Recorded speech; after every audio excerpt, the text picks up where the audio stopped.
إن الحمد لله نحمده ونستعينه ونستغفره ونعوذ بالله من شرور أنفسنا ومن سيئات أعمالنا من يهده الله فلا مضل له ومن يضلله فلا هادي له قال الله تبارك وتعالى ذلك الكتاب لا ريب فيه عن علي رضي الله تعالى عنه قال قال رسول الله صلى الله عليه وسلم من قال به صدق ومن عمل به أجر ومن حكم به عدل ومن دعا إليه هدي إلى صراط مستقيم رواه الإمام الهمام الترمذي في جامعه صدق الله العظيم وبلغنا رسوله النبي الأمي الكريم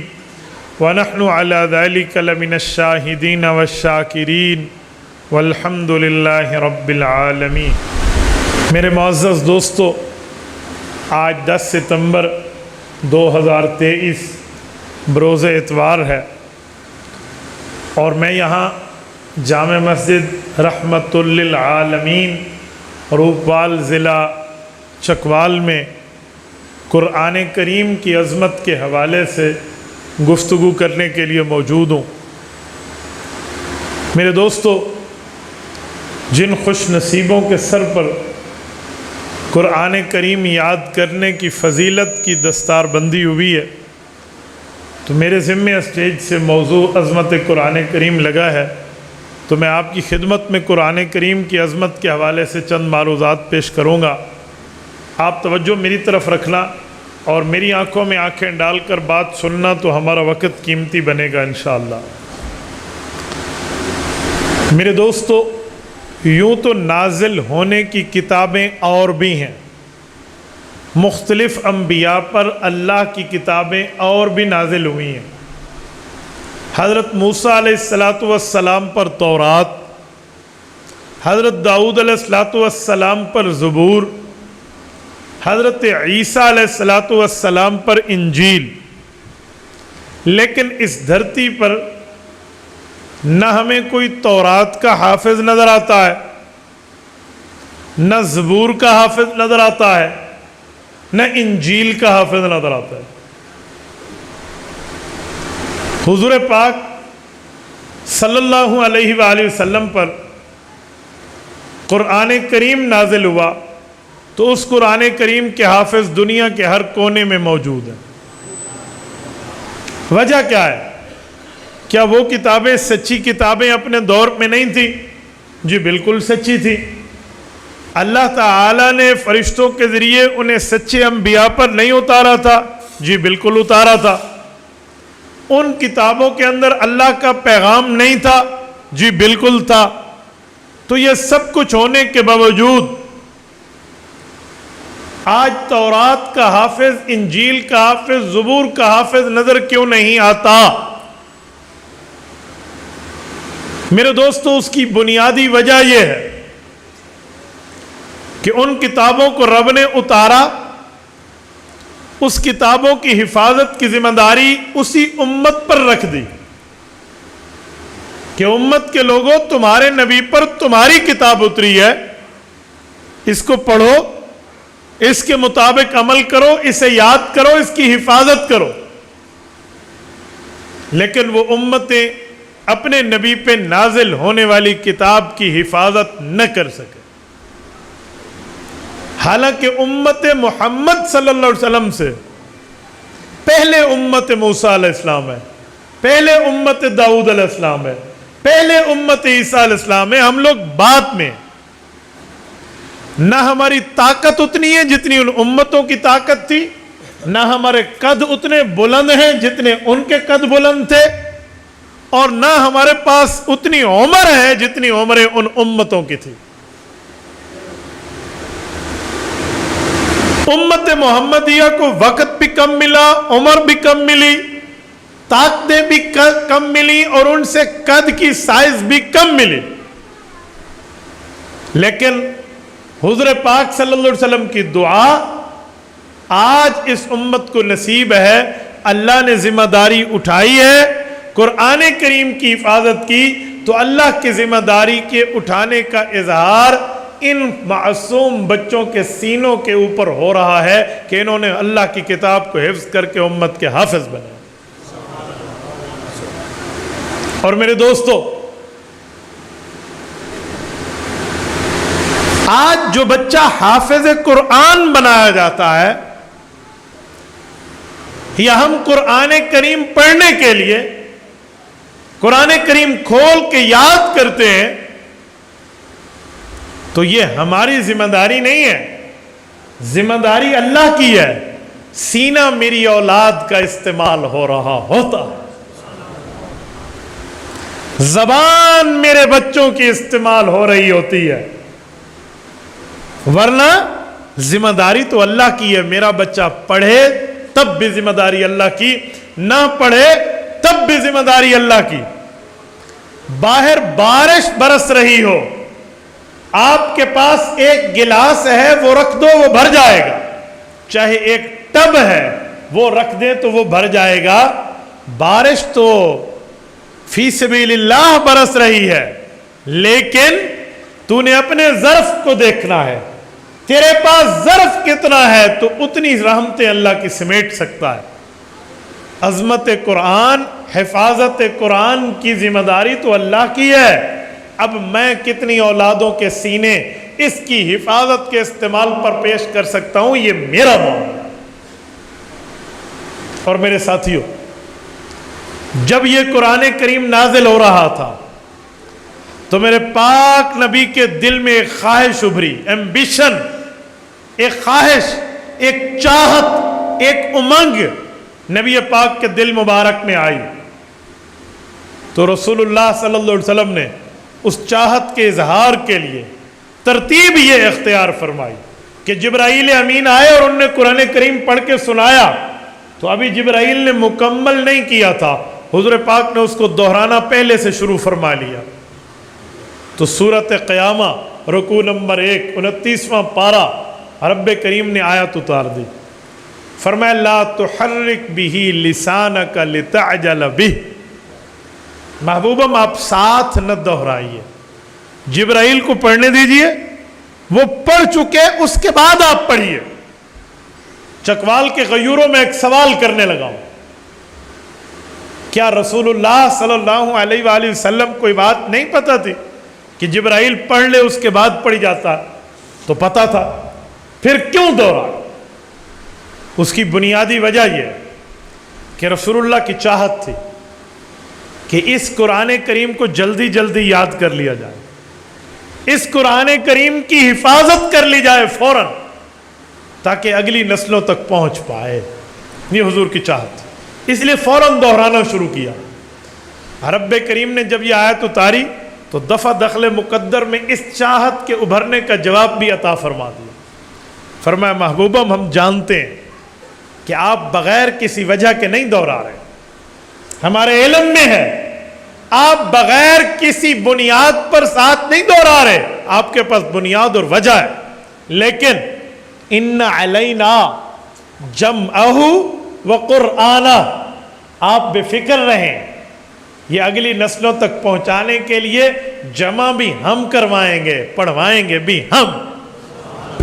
یہ اس چاہت کا دفع دخل مقدر ہے، جو دل میں سوال ابھرا اس کا آنسر اور جواب ہے۔ تو اس سے ایک بات سمجھ آتی ہے کہ چاہت مصطفیٰ یہ ہے کہ قرآن اگلی نسلوں تک پہنچے، اور حکم خدا یہ ہے کہ ہم اگلی نسلوں تک پہنچا کے دکھائیں گے۔ اب یہ تو انڈرسٹوڈ اور طے شدہ بات ہے کہ اگلی نسلوں تک قرآن جائے گا، پر اب آپ کے اور میرے معاملات کا امتحان ہے کہ ہم کتنا اس قرآن کریم کے لیے اپنی صلاحیتوں کو بروئے کار لاتے ہیں۔ ہم اپنی اولادوں کو، اپنے بچوں اور بچیوں کو قرآن کریم اس وجہ سے نہ پڑھائیں کہ یار مسلمان ہے بس زندگی میں ایک دفعہ قرآن کا ختم کر لے، جی نہیں، ہم قرآن کریم اس بنیاد پہ پڑھائیں کہ میرے پاک نبی کی خواہش تھی قرآن حفظ ہو، اس کی حفاظت ہو، اللہ کی ذمہ داری پوری ہو اور اگلی نسلوں تک پہنچے۔ آج ہمارے ہاں ترتیب یہ ہے ہم ایک دفعہ قرآن کا ختم کرا لیتے ہیں، پھر بعد میں لوگ کہتے پھرتے ہیں جی میں نے قرآن پڑھی ہوئی ہے، دنیا میں یہ سناتے پھرتے ہیں۔ نہ بابا، ایسا نہیں ہے۔ قرآن کریم اس بنیاد پہ نہیں آیا کہ بس ایک دفعہ کسی محلے میں بیٹھ کے خالہ جی سے ختم کر لو وہ میں نے قرآن پڑھ لیا ہے۔ نہیں، ہمیں قرآن کریم سبق دینے کے لیے آیا، اور سبق تب ملے گا جب ہم پوری ترتیب سے پڑھیں گے۔ آج اخبار کی خبر کو پڑھنے والوں، تم صرف ہیڈ لائن نہیں پڑھتے، بقیہ جات بھی ساتھ پڑھتے ہو۔ تو قرآن کریم کو بس اتنا ہی پڑھ لیا؟ نہ بابا، قرآن کریم ایک ایک موقع پر آپ کے اور میرے لیے نظام حیات کے امور بتاتا ہے۔ اور میرے ساتھیوں، میں ایک جملہ مزید سمجھاتا ہوں۔ یہ قرآن قربانی کے ساتھ اترا ہے، بغیر قربانی کے نازل نہیں ہوا۔ اچھا، اس پر قربانی کس کی لگی ہے؟ قرآن کے نزول پر قربانی کس کی لگی ہے؟ آپ کہیں گے جبرائیل امین عرش سے فرش پہ لاتا تھا، وہ لاکھوں ہزاروں کلومیٹر کا سفر جبرائیل طے کرتا تھا، واقعی قربانی ہے۔ میں کہوں گا یہ بات اپنی جگہ، لیکن جس قربانی کا میں ذکر کر رہا ہوں وہ قربانی اس سے ہٹ کے، اس قربانی کا معاملہ اس سے جدا ہے۔ کیا وہ کیسے؟ نبی پاک صلی اللہ علیہ وسلم پر جب یہ قرآن کریم اترتا تھا تو کہاں اترتا؟ نبی پاک صلی اللہ علیہ وآلہ وسلم پر جب قرآن کریم نازل ہوتا اور جبرائیل امین اللہ تعالی کی طرف سے رسالت مآب علیہ الصلوۃ والسلام پر قرآن کریم کو نازل فرماتے تو کیسے نازل فرماتے؟ توجہ رکھنا، قرآن کریم بتاتا ہے کہ نبی پاک کے دل اقدس پہ اترا۔ رسول اللہ کے دل پر جب قرآن آتا تو اس قرآن کے آنے پر کیا ہوتا؟ صحابہ کے لیے فرمایا وجلت قلوبہم، دل ڈر جاتے۔ اللہ کا کلام اترا، سخت سردی کا عالم تھا۔ جب جبرائیل امین نے نبی پاک علیہ السلام سے معانقہ فرمایا اور اقرأ بسم ربک الذی خلق کی آیت اتاری تو نبی پاک علیہ السلام کے ماتھے مبارک پر پسینے شروع ہو گئے۔ کیوں؟ کیا معاملہ تھا؟ اللہ کا کلام، خالق کا کلام مخلوق کیسے سن سکتی ہے بھائی؟ مخلوق تک تو نبی کے واسطے کے ذریعے یہ کلام آتا ہے۔ تو اللہ کا کلام جلالی ہے، نبی کا سینہ جمالی ہے، جلالی کلام کو جمالی سینے سے گزار کر مخلوق تک پہنچایا جاتا ہے۔ تو بتائیں، جلالی کلام کو جو سینہ برداشت کر رہا ہے اس سینے نے کتنی قربانی دی ہوگی؟ اس قربانی کا ہم اندازہ نہیں لگا سکتے۔ میں اس پر ایک دلیل سمجھانے کے لیے آپ کی خدمت میں رکھنے لگا ہوں۔ اللہ کا کلام آپ اور ہم نہ سن سکتے ہیں ڈائریکٹ اس دنیا میں، نہ اللہ کو دیکھ سکتے ہیں۔ اگر کوئی یہ کوشش بھی کرے نا کہ میں اللہ سے ڈائریکٹ بات کروں نبی کو کراس کر کے، اللہ کو ڈائریکٹ دیکھوں نبی کو کراس کر کے، تو اس کا حشر کیا ہوتا ہے قرآن کریم میں موجود ہے۔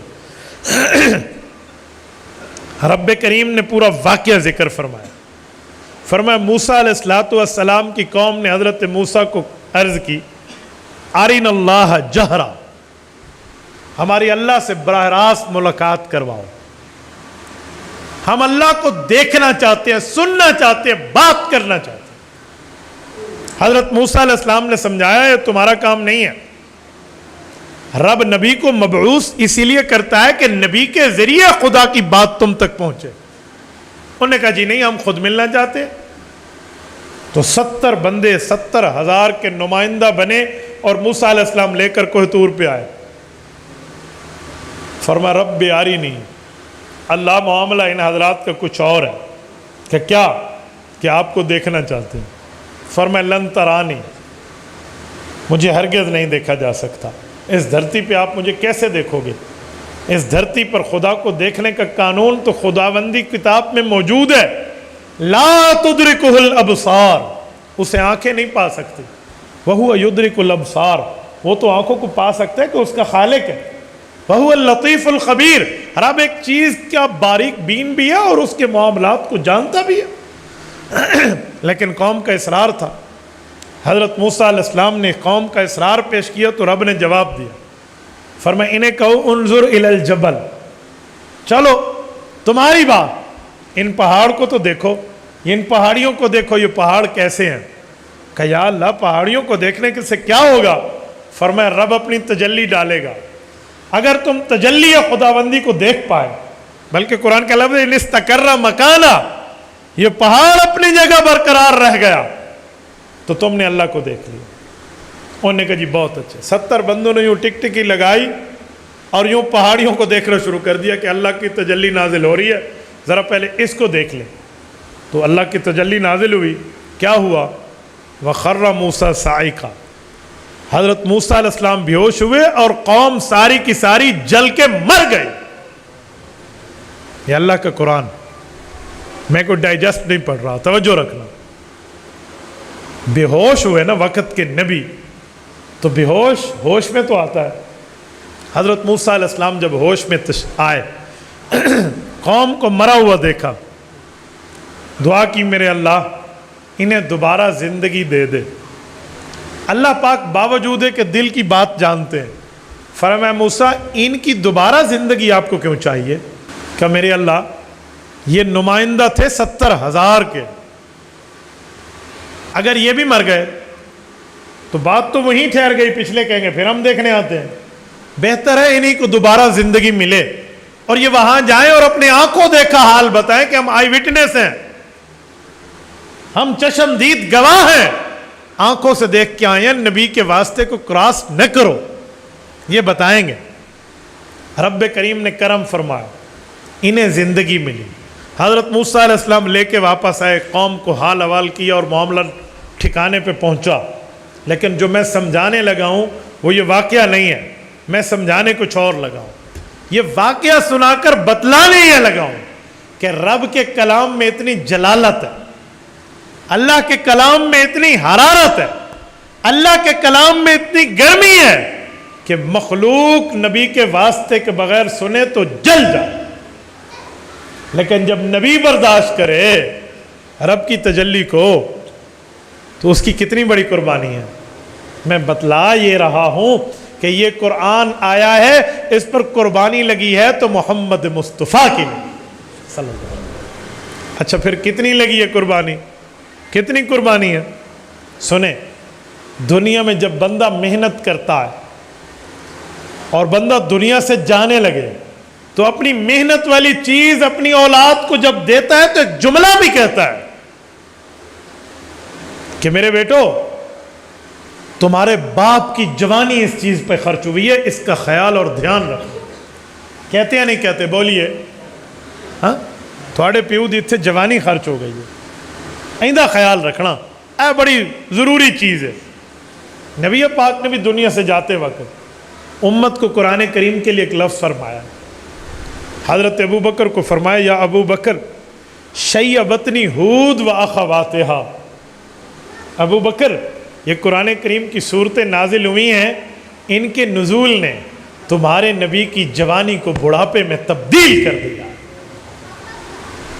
یہ رسول اللہ کا فرمان صلی اللہ علیہ وآلہ وسلم، جوانی بڑھاپے میں تبدیل ہوئی ہے۔ شیبتنی کیا معنی، کیا ترجمہ؟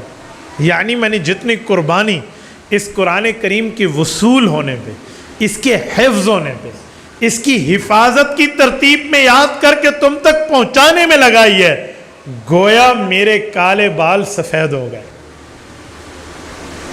یہ بتایا جا رہا۔ نبی پاک صلی اللہ علیہ وسلم کی داڑھی مبارک کے تو ویسے 18 بال سفید تھے جب دنیا سے رخصت ہوئے۔ یہاں اس سفیدی سے مراد سفیدی کا رنگ نہیں ہے، اس سفیدی سے مراد پیغمبر کی قربانی بیان ہو رہی ہے کہ نبی نے اتنی قربانی دی۔ اچھا توجہ رکھنا، یہ جو حدیث پاک میں آتا ہے کہ حزیز المرجل، کہ نبی پاک کے دل اقدس میں جب دعا فرماتے تو بعض اوقات ہنڈیا کے ابلنے کی آواز محسوس ہوتی، اس کا کیا مطلب ہے؟ ہنڈیا کا ابالا اور جوش کس وقت آ رہا ہوتا؟ جب معاملہ پیک پر پہنچ چکا ہو۔ تو رسول اللہ امت کی مغفرت کے لیے اللہ جل شانہ کے دربار میں ان پر نظر کرم کی عنایت کے لیے اللہ کے سامنے یوں دعا فرماتے گویا یہاں ہنڈیا پک رہی ہے۔ یہ ہے قربانی۔ جب میرے پاک پیغمبر کی اتنی قربانی لگی اور رسول اللہ کی جوانی بڑھاپے میں بدل گئی تو پھر ہمیں چاہیے کہ ہم خود کو اور اپنی اولاد کو قرآن کریم کی حفاظت کے لیے پیش کریں۔ اصل وجہ یہ ہے، یہ نہیں ہے کہ بھائی ہم مسلمان میں ایک باری پڑھ لو، یوں نہیں ہے۔ ہم مسلمان ہیں، ہمیں نبی پاک کی قربانی کا احساس ہے۔ جس بچے نے قرآن کریم پڑھا، جس استاد نے پڑھایا، میں ایک جملہ سمجھانے کے لیے کہتا ہوں، یہ بچے کو کسی کام پہ لگا دیتے، چھوٹی عمر اب کام سیکھے گا، بڑا ہوگا کوئی خاص قسم کا بہترین ماجبین کاروبار کرے گا، ماں باپ کو کما کے دے گا۔ اس کے ماں باپ کے سینے میں کمانے کے لیے احساس نہیں ہے، ان کے ماں باپ کے ساتھ پیٹ نہیں لگا ہوا، سب کچھ ہے، لیکن انہوں نے اپنے تقاضوں کو پیچھے رکھ کر رسول اللہ کی قربانی کا احساس کر کے بچے کو قرآن کے لیے پیش کیا۔ آج ہم اس قربانی والے کا احساس کرنے والے بن جائیں۔ آج ہمارا یہاں جمع ہونا، عظمت قرآن کریم کے بیان میں جمع ہونا، اس بنیاد پہ ہو کہ ہم رسول اللہ صلی اللہ علیہ وسلم کے اس قربانی کا احساس کریں۔ اور میرے ساتھیوں میں ایک جملہ سمجھانے لگا ہوں، آج ہم دنیا پڑھاتے ہیں، اسکولز پڑھاتے ہیں، کالج پڑھاتے ہیں، یونیورسٹیز لیول تک اپنی اولاد کو بھیجتے ہیں، پھر وہاں سے آگے ماسٹر اور ایم فل اور پی ایچ ڈی لیولز تک ایجوکیشن ہم دلاتے ہیں۔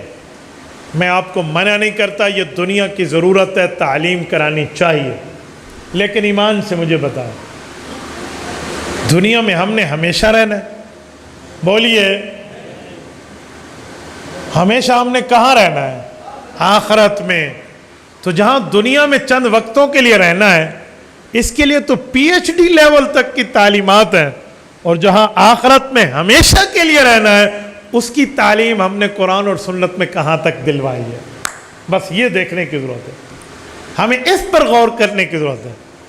میں اسکول کالج سے منع نہیں کرتا، یہ دنیا کی ضرورتیں ہیں۔ یہ دیکھیں، آپ نے ماشاءاللہ مسجد کی تعمیر جدید کی ہے، نئی مسجد بن گئی ہے، اللہ پاک اس کو خوبصورت کے ساتھ خوبصورتی بھی عطا فرمائے، اللہ اس کو مسجد نبوی کے اعمال سے منور فرمائے۔ میرا سوال ہے، اس کے بنانے کے لیے، جو کنسٹرکشن کرنے کے لیے جو یہاں پر انجینئرز بیٹھے، جنہوں نے بتایا اتنے بوری سیمنٹ، اتنے ٹریکٹر ریت، اتنی بجری، اتنا سریا لگے گا، انہوں نے بھی تو اسکول کالجز سے پڑھا ہے نا، یہ ہیں، تو آج ہماری یہ ضرورت پوری ہو گئی اور ہمارے لیے آسانی ہو گئی۔ لیکن مجھے بتائیں، جو آخرت کی ضرورتیں ہیں، جو آخرت کے حاجات ہیں، آخرت کے تقاضے ہیں، قبر و حشر کا معاملہ ہے، اس کی ضرورت پورے کرنے کے لیے جو علماء، حفاظ، قراء، مفتیان، محدث، مفسر، فقیہ یہ جو بیٹھے ہیں، یہ ہم اپنی اولاد کو نہیں پڑھائیں گے تو آخرت کی ہماری ضرورتیں کیسی پوری ہو رہی ہوں گی؟ تو ہمیں دنیاوی تعلیم کے ساتھ ساتھ اخروی تعلیم بھی پڑھانی چاہیے، اور اخروی تعلیم کے لیے باقاعدہ پوری کی پوری ترتیب کے ساتھ اپنی اولاد کو تعلیم دلوانی چاہیے، فارمیلٹی پوری نہ کریں۔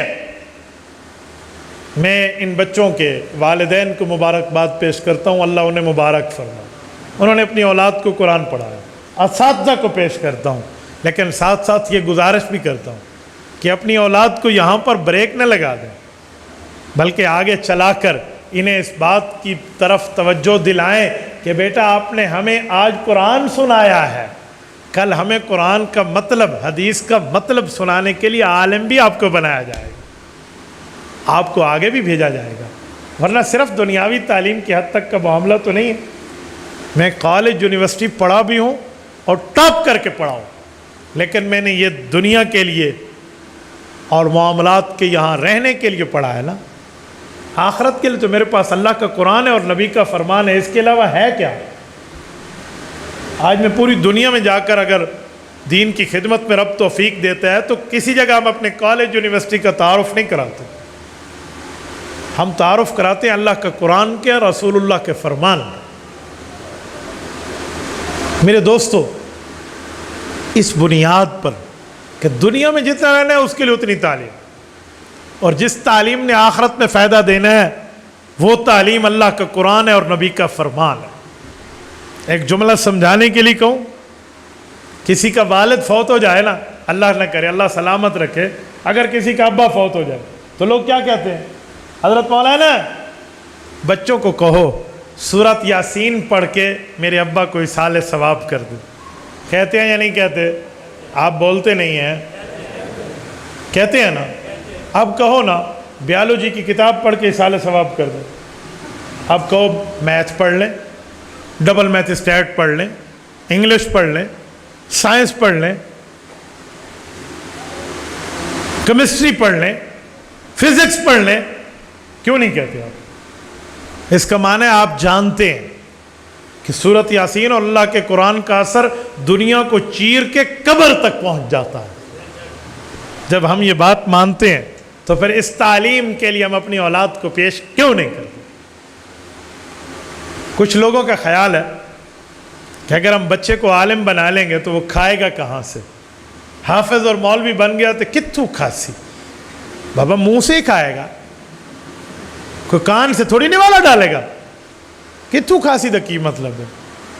اور اگر آپ یہ کہیں کہ کہاں سے کھائے گا تو میں ایک ہی بات کا جواب آپ کو یہیں دے دیتا ہوں کہ پوری دنیا میں یہ بات ہم سن رہے ہیں کہ جب زیادہ کھانے کی باری آتی ہے تو لوگ کس کا نام لیتے ہیں؟ اب پورے مجمع نے جواب دیا، مجھے کوئی زور نہیں لگانا پڑا، بھی 10 منٹ خود بخود جواب دیا۔ سارے کہتے ہیں زیادہ کون کھاتا ہے؟ مولوی۔ تو پھر بچے کو کیا بنانا چاہیے؟ مولوی۔ زیادہ کھاتا ہے۔ یہ کیوں آپ پریشان ہو گئے کہ کھانسی کتوں؟ یہ کیوں پریشان ہو گئے ہیں بھائی؟ پھر تو عالم بنے گا، کھانے کی ٹینشن ہی نہیں ہوگی۔ ہاں پھر تو ٹینشن نہیں ہے۔ ادھر کہتے ہو مولوی بنے گا، کھائے گا کہاں سے، اور ادھر کہتے ہیں مولوی کھاتا زیادہ ہے۔ یہ دو باتیں کیسی مل سکتی ہیں بھائی؟ یہ دو باتیں آپس مل سکتی ہیں؟ سفید بھی ہے، کالا بھی ہے، زندہ بھی ہے، مردہ بھی ہے، مرد بھی ہے اور جو ہے نا کیا کہتے ہیں غیر مرد بھی ہے۔ کیسے ہو سکتا ہے؟ اس کی مثال تو یوں بن سکتی ہے، مثلا مولانا مسعود صاحب بھائی صاحب بیٹھے ہیں، کوئی نے کہا مول صاحب آپ نے گنجے کو دیکھا ہے؟ وہ جو سر سے گنجا ہے اور اتنے اتنے بالوں والا ہے۔ نہیں سمجھے؟ سر سے گنجا ہے اور یہ بات سچ ہے؟ مول صاحب کہے گا عقل نو ہاتھ مار، وہ گنجا ہے، یہ والا لے تھے 10، وہ گنجا ہے، اس کے بڑے بڑے بال ہیں۔ یا کوئی بندہ کہے حضرت آپ نے اس درزی کو دیکھا ہے؟ بہترین سوٹ سیتا ہے لیکن اندھا ہے۔ اندھا درزی بن سکتا ہے؟ یا بہترین ڈرائیور ہے لیکن آنکھوں سے نابینا ہے۔ لوگ کہیں گے او آنکھوں سے نابینا کسے اس دن نال بہ جانا ہے، میں نے 200 ڈرائیور ہے، کوئی اس پر اعتماد کرے گا؟ لوگ کہیں گے نہیں ہو سکتا، یا ڈرائیور ہو سکتا ہے یا اندھا ہو سکتا ہے۔ وہ ڈرائیونگ کے دوران کیسے اندھا ہے؟ ہاں جب اندھا ہو جائے گا تو گھر بیٹھ جائے گا۔ اندھا بھی ہے، درزی بھی ہے، کیسے ہو سکتا ہے؟ لنگڑا بھی ہے، دوڑتا بھی ہے، کیسے ہو سکتا ہے؟ یا گنجا بھی ہے، بالوں والا ہے، کیسے ہو سکتا ہے؟ تو بھائی یہ کیسے ہو سکتا ہے کہ مولوی بنایا تو کھائے گا کہاں سے؟ مولوی زیادہ کھاتے ہیں، تو یہ دونوں کیسے ہو سکتے ہیں اکٹھے؟ یہ باتیں بھی تو انگلش میں کہتے ہیں امپاسبل سینٹینس، اور ہماری منطق کی زبان میں کہتے ہیں مانعت الجمع، ممکن ہی نہیں ہے۔ تو یہ کیسے ہے؟ یہ عوام ایسے چلی ہوئی ہے نا، خدا کی قسم یہ وہی حال ہے نا، وہ مجمع رو نہیں رہا تھا تو کسی نے رلانے کے لیے کہہ دیا، پشاور میں گفتگو کر رہا تھا نا وہ، تو اس نے کہہ دیا حضرت حسین پر پانی بند ہوا، حضرت حسین رضی اللہ عنہ پر کھانا بند ہوا، تو وہ لوگ نہیں روئے۔ تو کسی نے کہا کہ حضرت حسین پر نسوار بھی بند کر دی تو وہ رو پڑے، حالانکہ نعوذ باللہ یہ بری چیز کا وہاں تصور ہی نہیں تھا۔ تو یہ بھی ایسے ہی کسی نے جھوٹ بول دیا ہے کہ مولوی بنے گا تو کھائے گا کہاں سے، اور مولوی کھاتے زیادہ ہیں، یہ دو میں اکٹھا تو کر لیں۔ اور میرے دوستو میں ایک جملہ سمجھانے کے لیے کہہ رہا ہوں، عالم بن گیا نا، آپ کھانے کی فکر نہ کریں۔ آپ جمعہ کے خطبے میں حدیث پاک نہیں سنتے؟ مولوی ہاتھ میں عصا رکھ کے آپ کو رسول اللہ صلی اللہ علیہ وسلم کا فرمان سناتا ہے، الا وان النفس لن تموت حتى تستكمل رزقها۔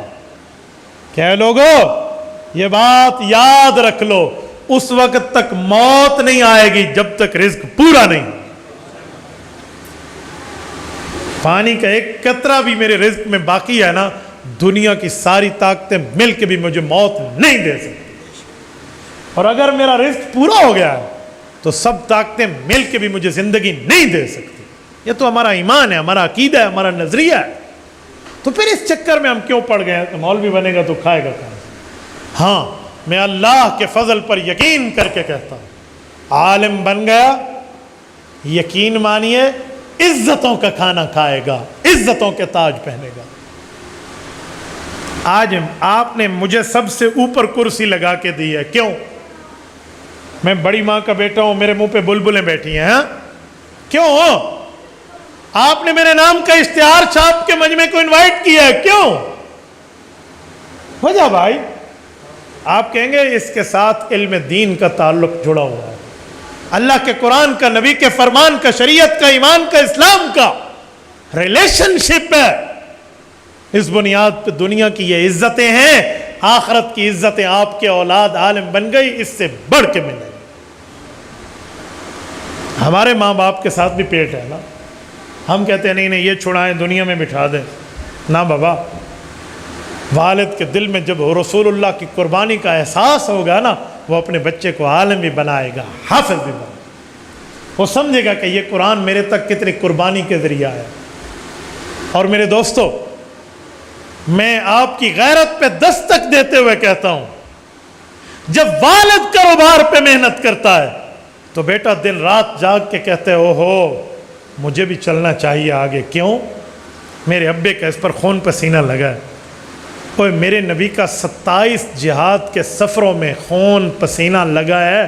اس قرآن کے تم تک پہنچانے میں ہمیں غیرت کر کے قرآن کے لیے صلاحیتیں نہیں چلانی چاہیے؟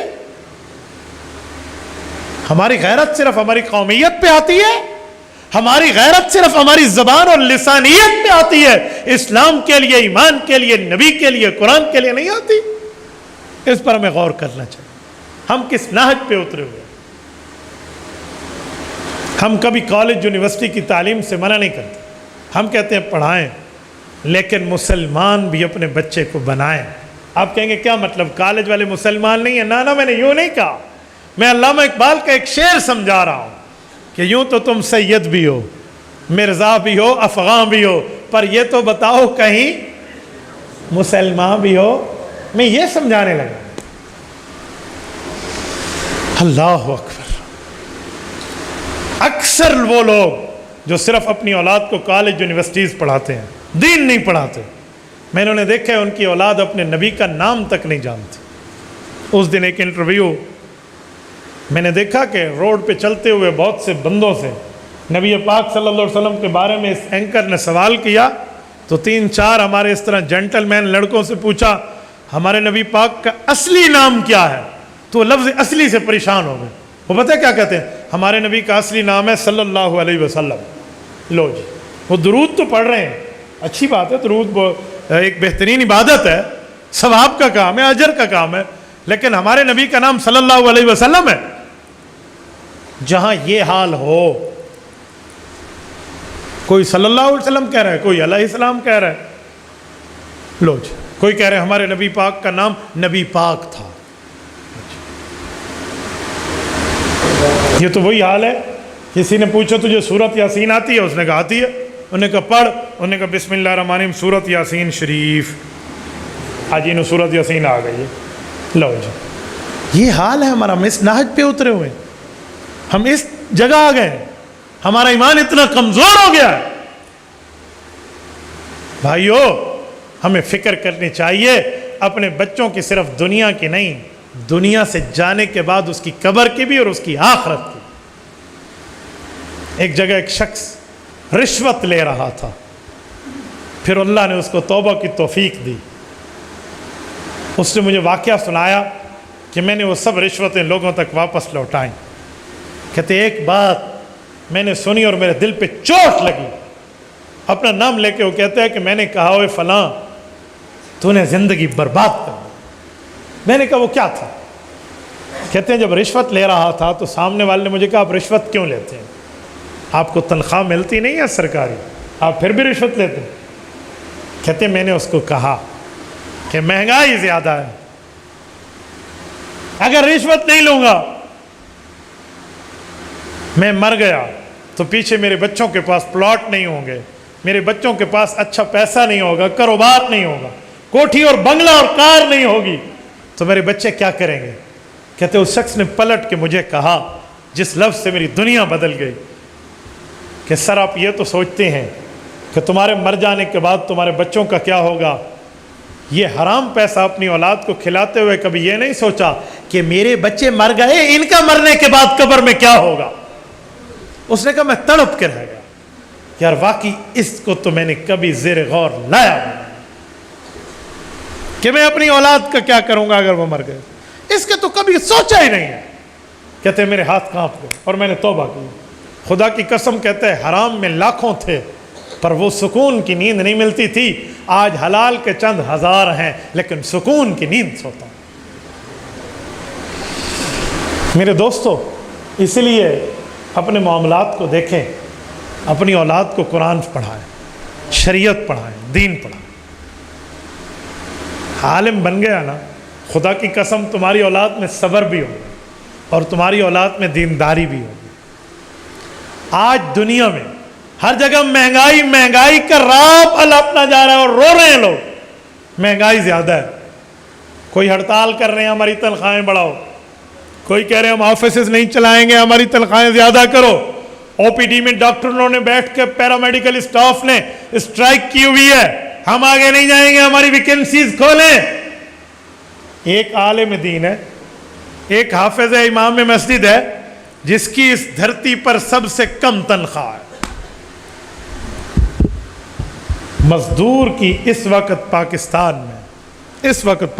میں منتھلی کم از کم 30 سے 32 ہزار تنخواہ سرکاری سطح پہ طے ہے، امام مسجد کی تو اس سے بھی کم ہے۔ کیا کسی امام مسجد، مولوی اور حافظ نے بھی کہا ہے کہ ہم نے آج عصر کی نماز کی ہڑتال کر دی گئی ہے، ہم نہیں پڑھائیں گے، آج جمعے کی ہڑتال ہے، ہم نہیں پڑھائیں گے؟ انہیں اپنے دین پر اعتماد ہے، انہیں اپنے اللہ پر اعتماد ہے، وہ اس حلال کے پیسے تھوڑے رکھ کے بھی یقین سے بیٹھے ہیں۔ اور آج لاکھوں تنخواہوں والے ہمیں کہہ رہے ہیں بس بچے دو ہی اچھے، مہنگائی زیادہ ہے، اور مولوی صاحب کے اوپر اللہ کا اتنا کرم ہے، 10,000 تنخواہ ہے، کوئی پوچھے کتنے بچے ہیں، وہ داڑھی سنت کے مطابق ہاتھ پھیر کے کہتا ہے ماشاءاللہ 10 بچے ہیں۔ یہاں تو کوئی بچے دو ہی اچھے والی بات نہیں ہے، تو معاملہ سارا ٹھیک ہے۔ تو کیوں آپ پریشان ہیں اپنی اولاد کے فیوچر پلان پر؟ دین پڑھائیں، یہ دنیا کی عزتیں ہیں، آخرت میں اللہ پاک ان کو بھی عزتیں دے گا، تمہارے اور تمہاری اہلیہ کے سر پر بھی تاج سلامتی عطا فرمائے۔ تو اپنی اولاد کو ہمیں قرآن پڑھانا چاہیے۔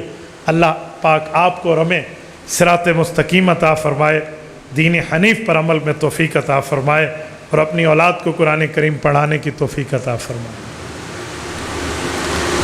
یہ سوال ہے مولانا صاحب، یہاں اکثر لوگوں کے ذہنوں میں یہ بات ہے کہ مولانا فضل الرحمان دامت برکاتہم اب مہنگائی مارچ کیوں نہیں کرتے، اب تو مہنگائی سب سے زیادہ ہے۔